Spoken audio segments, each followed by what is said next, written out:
Thank you. Thank you all for joining in today. Good afternoon. From your busy schedule, we will start the meeting shortly.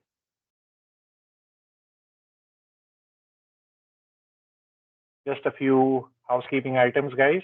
Uh, please mute yourself at all times during the webinar. If you are unable to view the screen or hear the voice, please raise your hand. The webinar is being recorded for everyone to know. Actively participate and write your questions in the chat area. Questions from attendees will be answered after discussions with myself and Alex. Participants can ask questions to us via chat. Thank you again. Good afternoon, everybody joining in from your busy schedule. We can start now. I will start off with an introduction. We have Alex over here, who is a board member at 2i Solutions, Pioneer Cybersecurity, board member at ISACA New York chapter, one of the biggest chapters in the world. Alex, thank you for joining in today. Thank you, Parag. And myself, I'm Executive Vice President at 2i Solutions, a number of years into information technology, cybersecurity, and broad variety of experience. So thanks again for joining in. So the objective, as most of you know, for this particular webinar, the objective is most of the organizations are small to medium-sized organization, anywhere ranging from 200 employee companies to maybe 2,000 employee companies. So, Alex, what our all the attendees over here want to know today, hopefully by the end of this webinar, we should be able to guide you through and you will get some insights on what are the key areas which SMEs, SMBs are facing currently in the changing market condition. So, Alex, what attendees would love to know, major challenges, you being a CISO at several big MSPs from number of years of experience, dealt with smaller organization, medium size to very large scale corporate environment. So what are the challenges, Alex, which SMBs are currently facing in the current environment? Thank you, Parag. Thank you for your questions, and good morning, afternoon, everyone, depending where you're sitting. First of all, can you hear me okay? Yes. Okay. Alex, we can. So thank you for joining us today, and thank you, Parag, and thank you, V3IT team, for inviting me to speak about building strong cybersecurity program for small, medium-sized businesses. As Parag said, my name is Alex Bazay. I have more than 25 years of experience working in IT and cybersecurity. I started my career working in IT and helping companies to build robust and resilient infrastructure solutions. And when cybersecurity became a thing, I pivoted my focus to helping companies building cybersecurity programs, including governance, third-party vendor management, employee awareness programs, and risk mitigation strategy.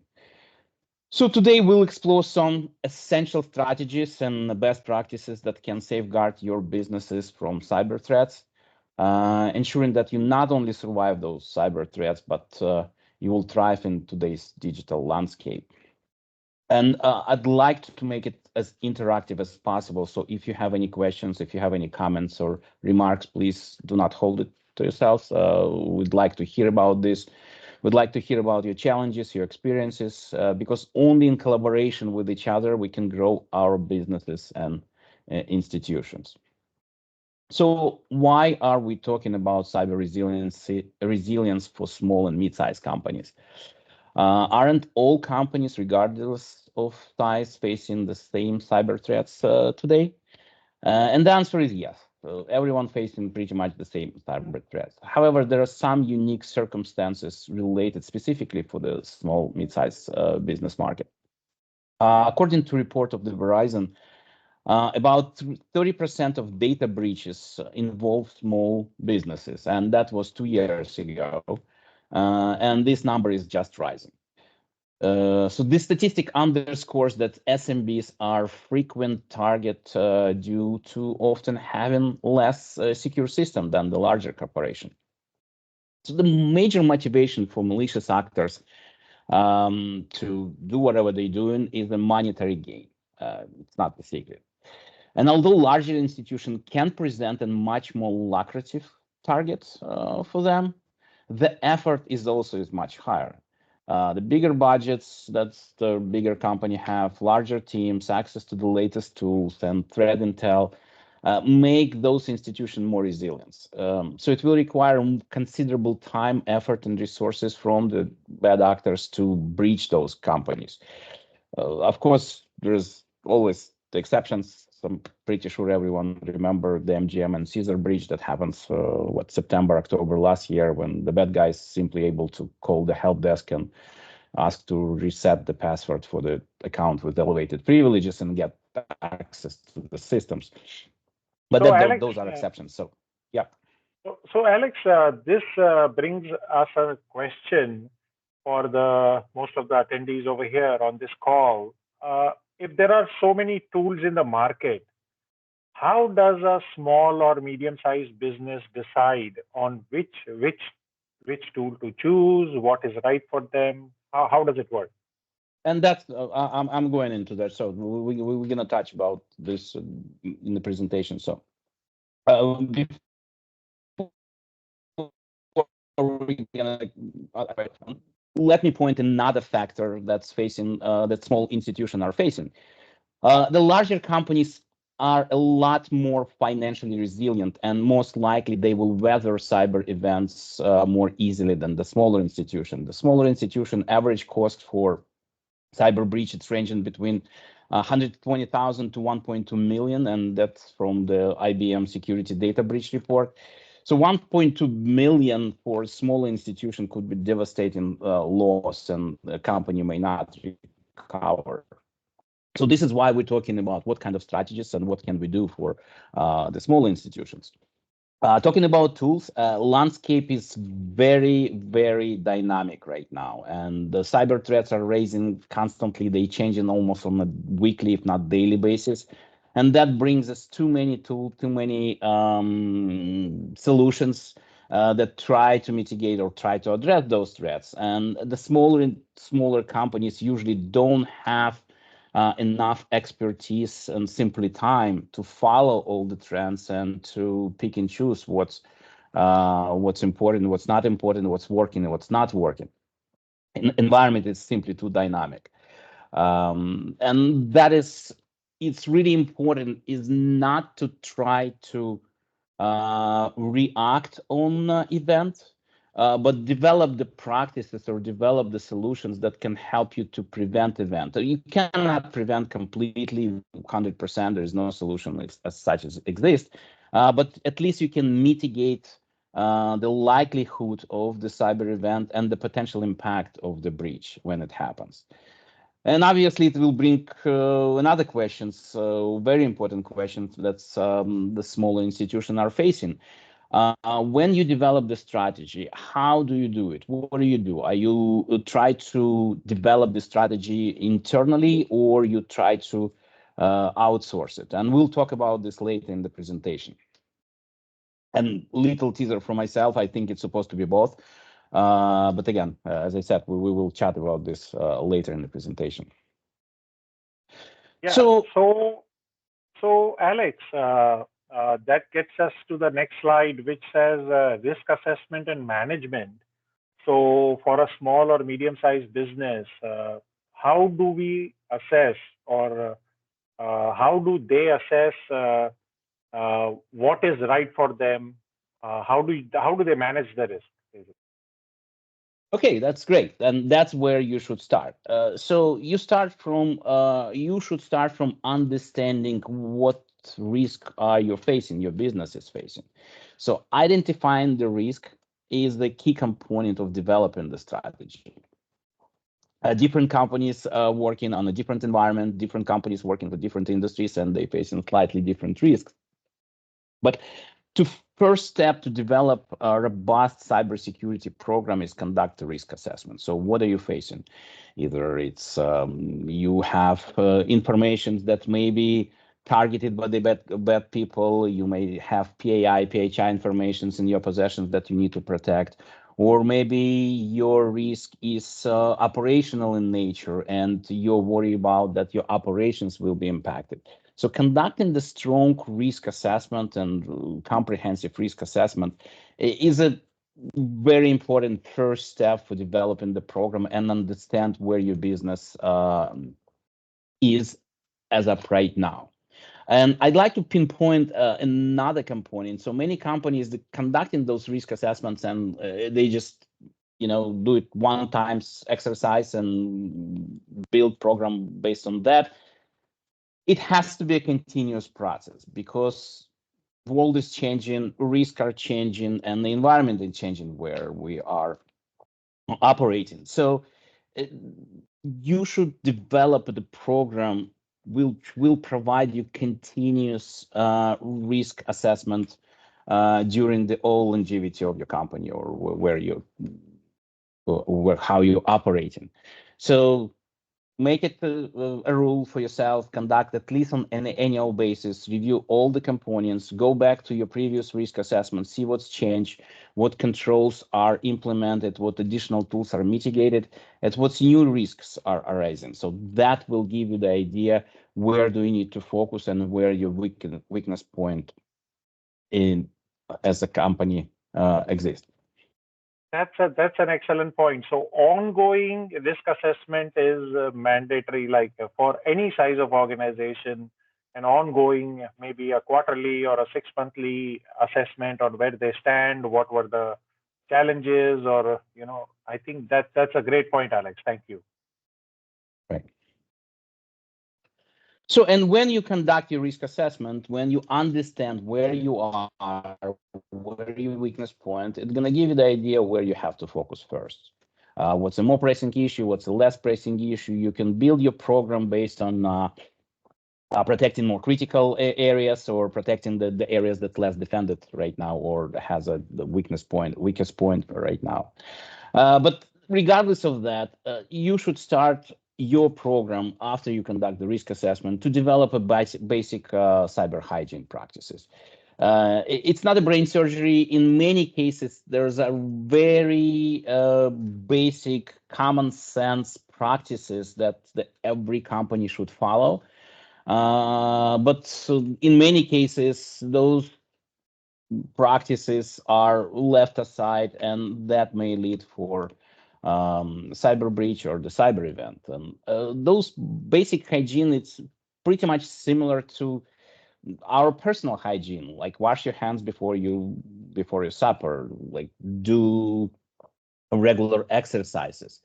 And here, just a few of them we can pinpoint. Do regular updates. Software changing, threats are changing, the vendors releasing updates. Make sure you stay up to date, releasing your regular updates. If you have a mainstream application like Microsoft or Adobe or anything else, it's pretty easy to do. You can follow their vendor schedule to release the updates. And conduct the assessment, conduct the vulnerability assessment on every other system. Reach out to your vendors and ask them, do they have the updates? When they the updates, when they planning to mitigate any vulnerabilities that being discovered. So that should be part of your day-to-day routine.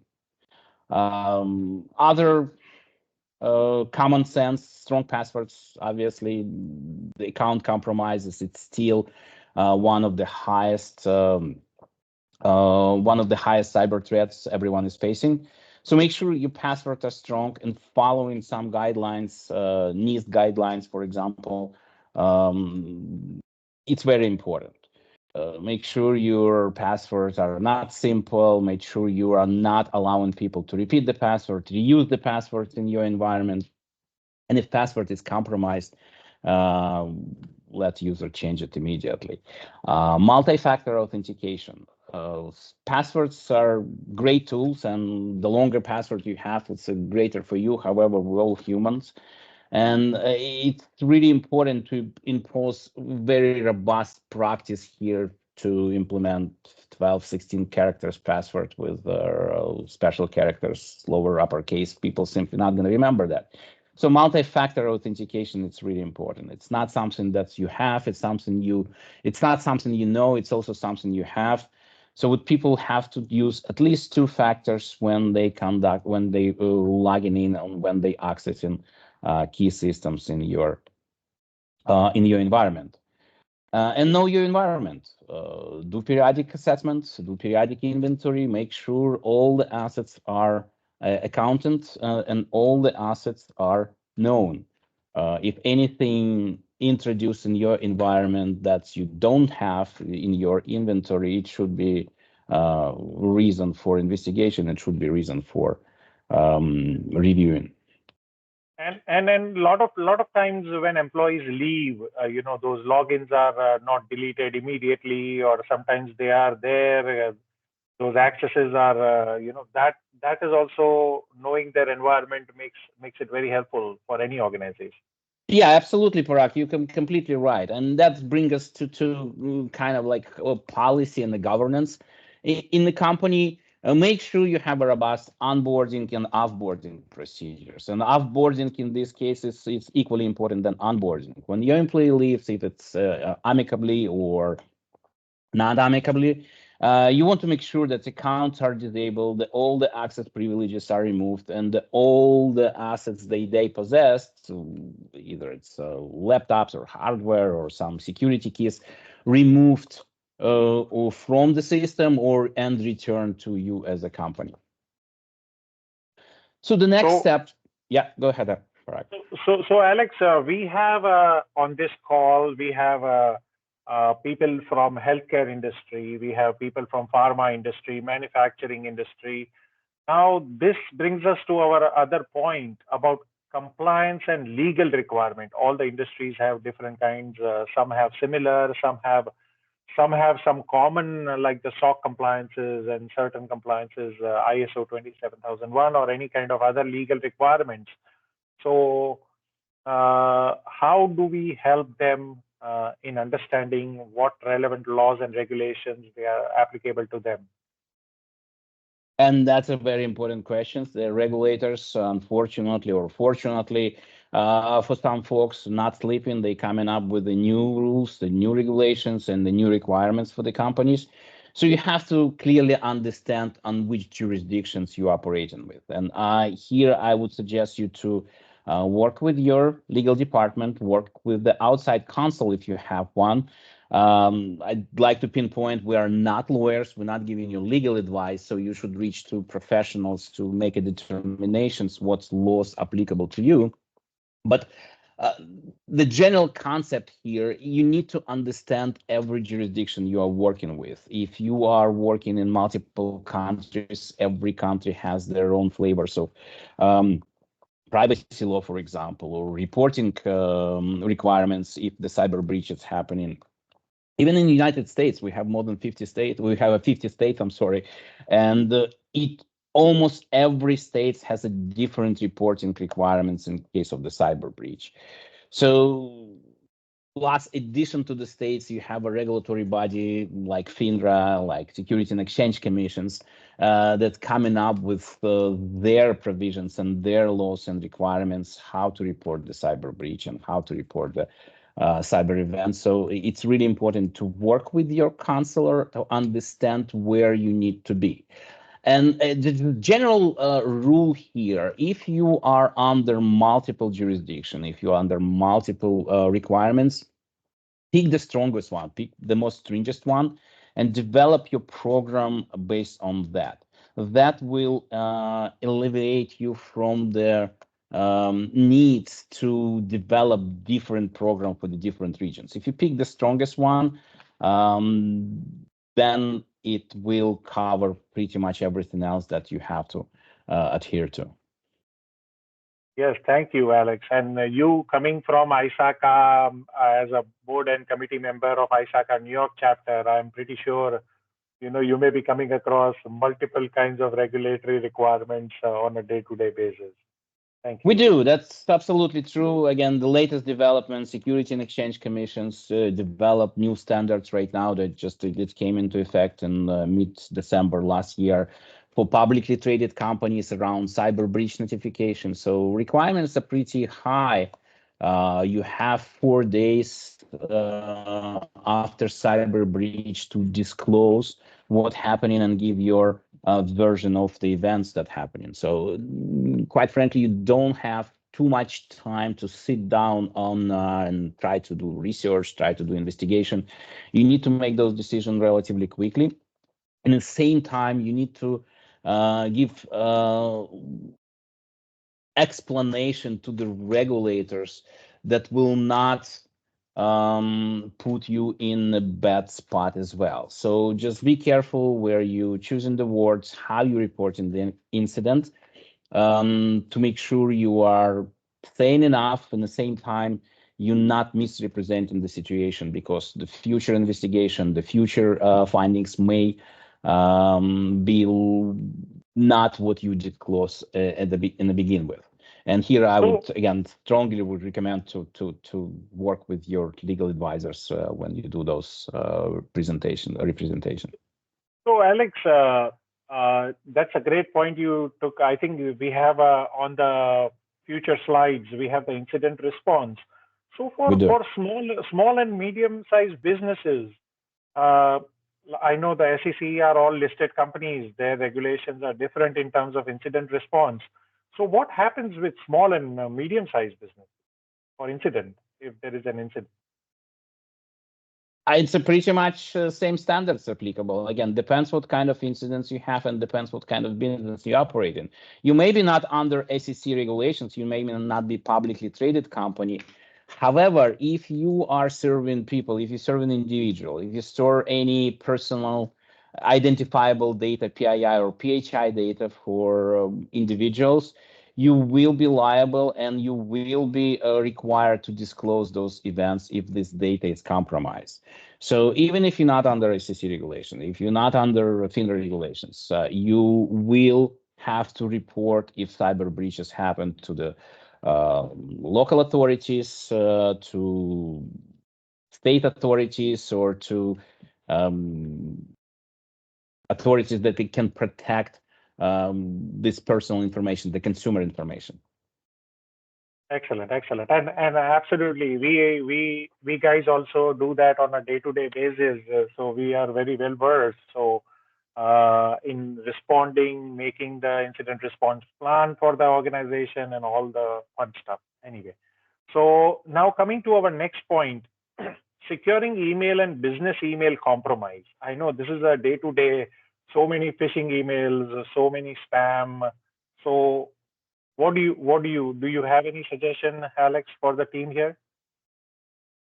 Sure, definitely we can talk about this. We can have a separate conversation about securing email.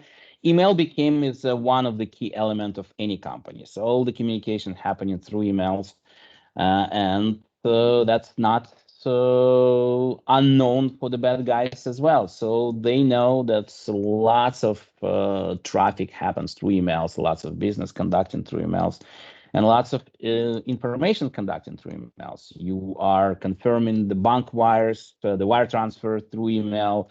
You are confirming payments. You're receiving invoices. Everything goes through email, and the bad guys often make this channel as a primary vector for the infiltration.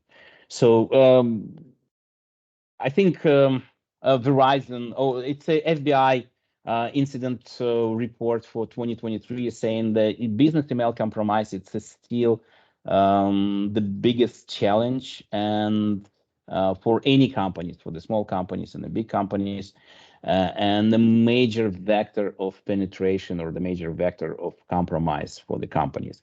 So if you're in the system, and even if you are on publicly system, if you're on Office 365, if you're using GCP, make sure you have robust controls or robust protections against email, like safe links, safe attachments, things like impersonation protection. In many cases, we've seen that bad actors was able to breach to the system and pretend themselves as a CEO or the CFO of company, start demanding the payments or changing that some at last point the buying instruction for your vendors or for your customers. Make sure you have controls about that. If you are doing wire transfer, if you confirming communication with financial institutions through email, if anything changed here, make sure you have a validation procedures. Make sure at least two people or multiple people able to validate those transfers, because if anything changes and the money goes away from your bank account, in many cases it's a very short time when you can recover that, and authority will not gonna protect you if the if the sum is not that great. Again, if you're losing 50,000, 100,000, which can be very significant for the small businesses, the chances to recover those money, it's not very great if the time is lost here. So make sure you're able to prevent those situations in advance instead of just reacting to them. So Alex, that gets us to the other point in terms of data protection and backups. I know a lot of people use Microsoft Office 365. They have different versions of Microsoft for emails, for backups. So I don't think even if the people have Microsoft or Google or whatever email server they are using or anything for data protection, I don't think they provide any kind of backup. Is that correct? They still need to have a backup plan in place. Absolutely. So data is often described as the new oil, and because it powers everything, our data is everything for our companies. Obviously, except after the humans, but the data is the most valuable things that you have. And protecting data through encryption, through the robust access control, and conducting regular backups is essential for the business longevity and survival. So even if you are utilizing public clouds offering, which many companies are kind of going that directions right now, either it's Azure, either Office 365 or AWS, GCP, don't forget those companies, those providers, public cloud providers, does not provide protection for your data. You still have to have robust plan how you back up your data and how you protect your data. Even to the point that you might have a treasury storage or treasury locations when the data is moved, the backup data is moved outside of the primary data storage bucket. So if you're in Azure, for example, it's maybe advisable to have some bucket in AWS to keep data there in case if anything happens with the Microsoft, for example, and the vice versa. So it's really important to have a robust practice here. But the major point that I'd like to make, protecting your data is your responsibility. It's not a public cloud provider responsibility. It's not responsibility of anyone else. And again, we have a different strategies that we can help companies with develop the robust data structure. And again, if you have any questions, you can reach to Parag after the call, and we can help you with that. Excellent. Thank you, Alex. So now that gets us with all this COVID environment and work from home, hybrid system, partly going to office only for a few days or 100% work from home. So what are your tips to a small or medium-sized businesses where most of the employees are most of the time working from home? What are the key things they should keep in mind? Great topic. And again, it's a large topic, and it became larger since the pandemic starts, when everyone was forced working remotely. It was unexpected for many businesses, and for many businesses was expected. But that environment, and this changing in that environment, it's brought up additional advantages to the business. So right now you're not tied to geographic locations. You're not tied to any particular locations where employee has to work from. You can hire more talented people. You can give more flexibility for the people, but that also brings additional challenges and additional things that you have to consider in your day-to-day practice. So working from home, in many cases, you cannot build the same level of protection that you can build in your office. So we kind of understood for many years how to build defenses if you work in an office. For example, we have firewalls, we have IDSs, IPSs, intrusion detection, intrusion prevention systems, different gateways. So we kind of build those castles around our employees, around our data, that we thought that works. And again, this is the second questions if they work effectively. But right now, all this world is completely changing. So you cannot build a castle anymore around your employees, around your devices. So what are those policies? What are those things that you need to follow? And in many cases, going back to hygiene, it's a common sense. Have a great BYOD policy, have a great work from home or work from anywhere policy. Use the common sense. Talk to your employees or do some training with the employees. Make sure they are not sharing their computers that they're using for work with the family members, because if your employees working with some sensitive data, with the company data, and their spouses, their children start playing on that computers, it may inadvertently introduce something malicious into your network. Don't make sure your employees is aware of if they're working with the sensitive informations, not to print these sensitive informations at home printers, because in many cases it can leave unattended and then disposed in the garbage, and that may lead to data leakage. So make sure if they're working with the sensitive information, if they need to print it locally at home, make sure they have a robust procedure so that they constantly communicated that they need to dispose this information properly, shred it or destroy it before going to the garbage. Make sure the devices that your employees are connected from their locations to your corporate environment also protected. Make sure those devices has latest patches, latest updates, antivirus installed, and some other controls that you may suppose may be specific to your companies. And those controls are pretty easy to deploy and pretty easy to implement. So again, Microsoft, for example, if you're an Azure environment, can introduce you something like conditional access policy that you can say only devices with a certain patch level, certain antivirus, certain operating system will be able to access to your environment.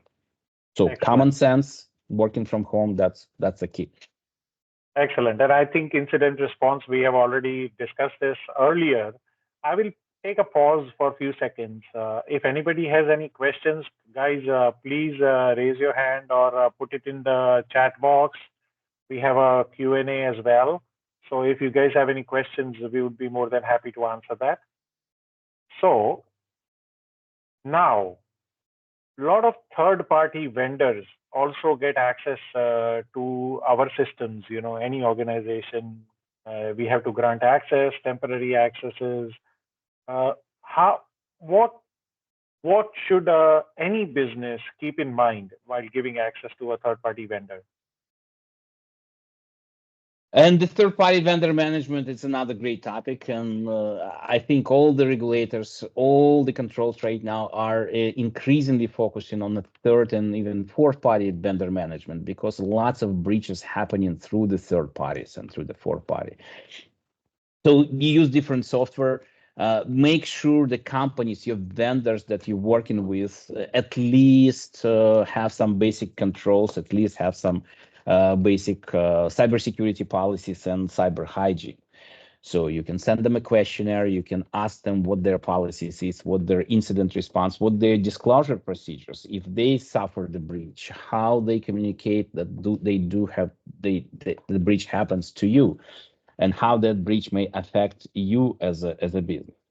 So you need to understand what are your immediate and what's your most critical vendors. So again, basic thing here, I would suggest to create a basic vendor register and list your vendors or grade them on the criticality level. You do have some vendors that's absolutely critical for your operations. For example, again, if you're a Microsoft shop, you're dependent on Microsoft. If Office 365 is not available, you can conduct your business.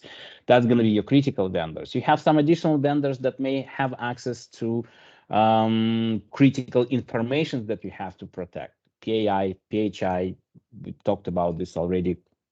Those vendors are also critical because if they're going to be compromised, your client's data may be at danger.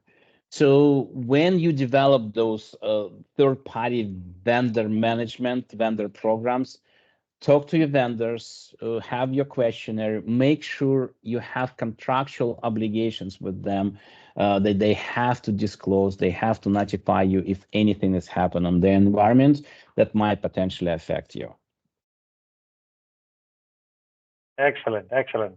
So that gets us to the employee training and awareness part. I know most of the breaches and most of the reasons for most of the breaches is because employees awareness and employee training is not there. So what do you suggest, Alex, for a small or medium-sized organization?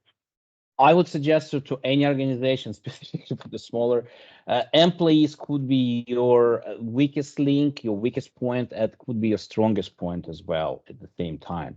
Depends how they train, depends how you are promote this cyber culture within your employees. No matter how great technology you have and how great controls you might have to protect your business, in many cases, soundness of your system and soundness of your operations and your cybersecurity, your production depends on somebody who's sitting in front of the screen and making the decision to click on the link or not to click on the link. And that you need to take in consideration. So constant training with your employees, it's a paramount. Make sure they understand the cyber threats. Make sure they understand your business. Make sure when you conduct a risk assessment, they understand risk that your business is facing. And based on that, you can build a cyber training program for them. And make sure the cyber trainings are not one-off exercise that conducted once a year just because you have to do it, check the box. Make sure you constantly do it. In my experience, we found that the long cyber training that conducted once a year then takes about an hour, 2 hours, whatever it is, it's not effective anymore. It's much better for the employees to conduct shorter assessment, focusing on one particular topic, like how to create secure password, how to be safe when working remotely, or how to recognize the phishing link, but conduct those on a quarterly basis at least. In this case, they will remember and they will apply this knowledge in their work. Also, try to conduct exercises that will resonate with your employees and will help them to be more security resilient, not only at work, but at home as well. If you will tell employees, or we will teach employees how to recognize the phishing link, next time when they sit in at home and they receive on their personal email a phishing link from their bank account, and they will be able to recognize, they will be more happy, they will be more secure, and as a result, they will be more productive at work. So constant training, make sure it's applicable, it's relevant for everyone, it's relevant for your business, and don't forget to repeat, repeat, repeat, and repeat. And so, Alex, nowadays, as we come across a lot of our customers, also, they want to know what coverage or what kind of policy is right for any organization. They come to us, asking. So, if you can throw some light on how to assess what is a right policy to be taken, what kind of coverage any organization needs for insurance. It's a great topic as well. Again, probably able to cover everything. What's the right policy? The business has to decide what's the right policy based on the cost and based on the protection. But a few general guidelines here and a few general things. The cyber insurance could be very effective tool. Again, as we said, we cannot protect ourselves from everything. 100% protection simply not exist, and sometimes bad things happen. For that, cyber insurance can play a really great role into your cyber defense. So research the policy, see what's covered. But the few things that what I would point out when you're shopping for cybersecurity policy, talk to the broker, talk to the policy provider, make sure you understand what's included. In many cases, there's a fine print at the bottom of the policy will not cover certain events. So you would have to have some preconditions. You want to make sure you have internal program. You have to make sure you have antivirus running. You have to make sure you are running some defenses.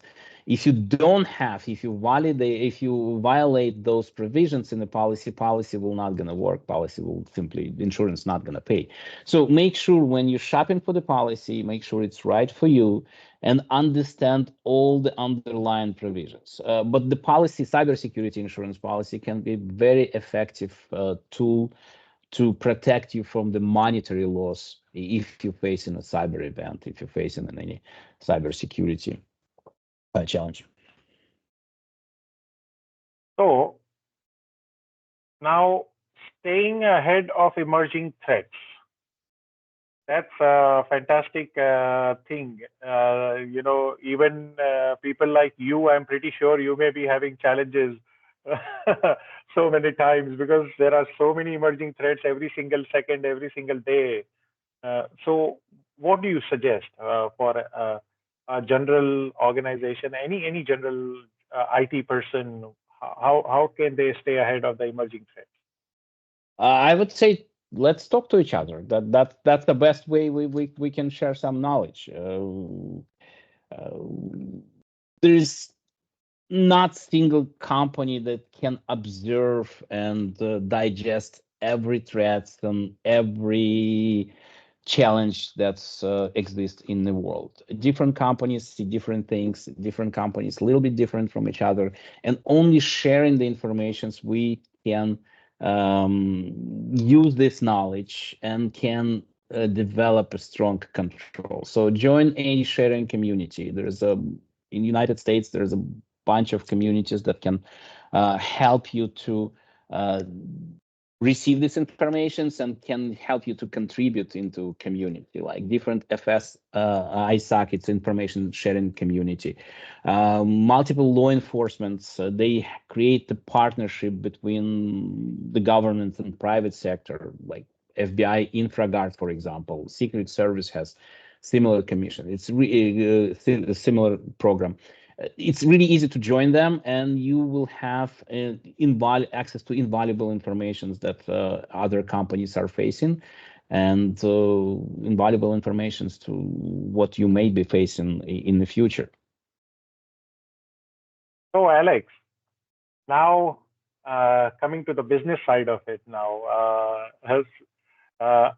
what is the role of MSP like us, or like you have been in the industry from quite some time as a CISO? What is a role,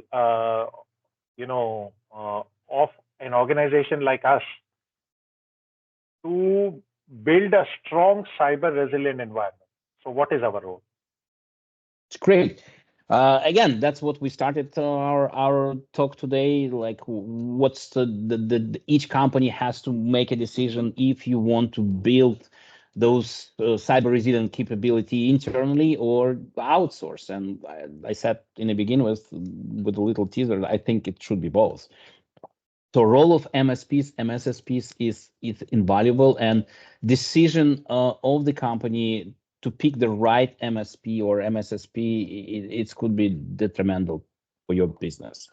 Picking the right MSP that fits your budgetary appetite, that can provide you insight and can provide you valuable experience, it's really important for the companies. So MSPs, many cases, MSSPs facing those threats, they are on cutting edge of the threats, tools, techniques, how to defend the company, and can help you tremendously with developing your own cybersecurity program. But again, responsibility should be on your, not completely outsourced MSP. So I would strongly suggest to develop a robust relationship and with the MSP, with MSSP, because no one better than you will understand your business and what your business is facing. But those outside providers can provide you techniques, tools, and experience how to defend from the threats that you may be facing. Excellent, excellent. Thank you very, very much, Alex, for your insight. Great insight, great information, too much information actually. Now, for people to digest. So we are very close to ending our session. We'll leave the court open for people, all the attendees. If you guys have any questions, please raise it. I think Isha is there on the call. Isha, do we have any questions right now which we need to answer? I think I see one Actually, question. I think I yes. see one question about the shadow IT and the statistic in 2024, or how shadow IT can affected security breaches. So 2024 statistic, we just technically only first quarter in 2024. But the shadow IT can play significant role in soundness and in security soundness of your company. And it's very important to have a robust controls and understanding needs of your employees. So in many cases, IT and cyber departments became no departments. So I want to protect my company, and we impose different rules, controls, what can be done, what cannot be done in our environment. So that leads for the employees and for different lines of business, it leads them, create them opportunity to start looking for something else, because everyone has their own deadlines, everyone has their task they want to complete. And like every human, they looking for the easiest or most effective way to achieve those tasks. So people may download some program that they think is can help them to prepare whatever they are working on the phone or on the computer. And if this program is not vetted, is not properly understood by IT security department, it may lead to some disclosure. So it's really important to create this open channel in communication with your employees, and communicate them and let them know that IT and cybersecurity department are here to help, not to make their life miserable and more complicated. So create this trust will allow the employees, or will allow different lines of businesses of your organization come back to you and say, hey, we have this task and we want to complete, we want to research this tool. And together with them, you can guide them. This tool is good, this tool is bad, and why is bad, why it's not going to help you, or why it's not going to contribute to the business. So again, I would say open trust with your employees, with the businesses. This is the way to success, to at least mitigate the effect of shadow IT on the company. Excellent, excellent. So if we don't have any other questions, guys, you guys are always welcome, all the attendees over here. You guys are always welcome to reach out to any one of us anytime, even if we don't do business together. But if you need any kind of guidance, any kind of support, or any kind of within the security space or compliance or insurance space or legal space, please feel free to reach out to us. We'll be more than happy to share whatever information we know, and looking forward to hear from all of you very soon. And Parag, there are questions in the chat. oh, please Please. Yeah, Please. there is a few other questions like how AI will complement cybersecurity, and as we see more AI tools emerging, AI is a great tool and it can help significantly with any aspect of your business. It definitely can help you to make decisions faster, more accurate. But AI is still the tool. It's only the tool. If it's configured properly, it will help you. If it's configured not properly, it may harm you. So be careful when you implement in those third-party or fourth-party tools that's base AI, use AI, and their decision-making process, what kind of data you are feeding those tools, because some of this data may be critical to your business, and if you don't have control how this data is used further, that may have a devastating effect on you. So I would suggest with working with any AI tool, and not only related to cybersecurity, general business decisions, before you start employing the AI tools, the tools that use AI on the back end, create an acceptable AI use policy. Try to understand what kind of data you have. Again, goes back to the data governance. What data you have, what data can be manipulated, what data can be fed to those third-party AI tools, and that will help you to at least set up some guardrails around using those tools in the future. Another question, how can SMEs ensure compliance with relevant cybersecurity regulations and standards, considering their limited resources compared to the larger enterprises? Great questions. Great questions. Yes, larger enterprises most likely will have a larger budget than the smaller institution. However, you still have to be compliant. Again, the first key here is to understand what kind of compliance requirements you're facing. Depends on the industry and your jurisdictions where you're working with. And you can implement very cost-effective compliance program that will help you to demonstrate that at least you're doing what's necessary to do by your business to be compliant. So there is a thing here is you cannot be protected from anything. You can develop a solution that can protect you from anything, but demonstrating the best effort, demonstrating that you thought about this, and demonstrating that you are gradually developing those solutions to be compliant is very important. No one from regulators will judge you or will penalize you if you thought about problem and you create the plan. When do you want to implement appropriate controls? In my experience, I'd rather have, if you need to implement 50, 60 controls, I'd rather implement 10, 15 less in advance, but able to defend them. Don't put in your policy, in your compliance program, something that's not defendable and that's something that you're not going to be following. Because that's going to be a recipe for disaster. If you're facing audits, if you're facing any due diligence exercise, and you have some controls in your policy that you cannot demonstrate that you are implementing and you are controlling, that will raise additional questions from the regulators. So if you have anything, please make sure you have appropriate controls that you can defend.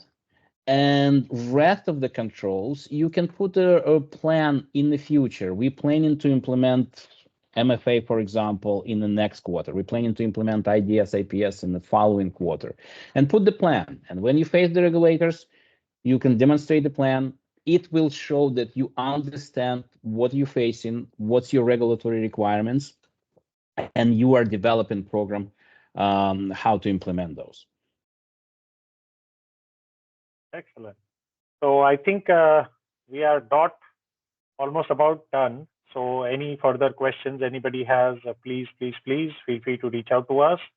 I want to greatly thank V3IT team, entire team at V3IT, entire team at 2i Solutions for making this happen. Thank you very, very much. Alex, thank you for your valuable time. Hopefully, people who have joined would go home with a lot of insight. And any further questions you have, we are here to answer them at a later stage. So please feel free to reach out to us. Thank you. Thank you, guys. Thank you, everyone.